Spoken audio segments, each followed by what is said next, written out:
بسم اللہ الرحمن الرحیم۔ السلام علیکم۔ بارشوں کی شدت میں اچانک مزید اضافہ۔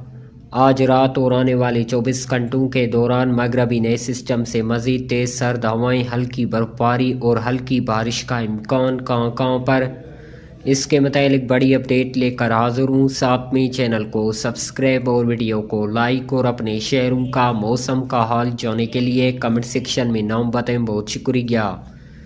ناظرین، موسم کی تازہ ترین صورتحال پر ایک نظر ڈالتے ہیں تو کم شدت کا ایک کمزور مغربی سلسلہ اس وقت ملک کے انتہائی محدود بالائی علاقوں کے اوپر موجود ہے، جس کی زیر اثرات کی وجہ سے اس وقت گلگت استور، اسکردو، چلاس، نارون، کاگون، ہزارہ ہنزا، جبکہ دیر، چترال، سوات، کالام، مندیان، بابو سرٹاو، بالا کوٹ اور مظفرآباد، راولہ کوٹ، میرپور باغ میں کہیں ہلکے تو کہیں پر گہرے بادلوں کا راج ہے۔ چند مقامات پر ہلکی بوندہ کا سلسلہ جاری۔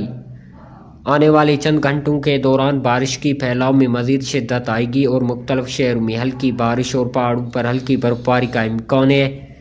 آج رات اور آنے والے 24 گھنٹوں کے دوران مغربی سسٹم سے گلگت استور، اسکردو، چلاس، نارون، کاگون، ہزارہ ہنزا، دیر، چترال، سوات، کالام، مندیان، بابو سرٹاو، بالا کوٹ اور مظفرآباد، راولہ کوٹ، میرپور باغ میں تیز ٹھنڈی ہواؤں کے ساتھ ہلکی بارش اور پہاڑوں پر ہلکی برفباری کا امکان ہے۔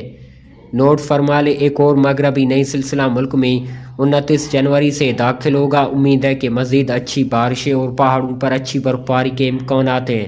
مزید اپنے شہروں کا موسم کا حال جاننے کے لیے کمنٹ سیکشن میں نام بتائیں، بہت شکریہ۔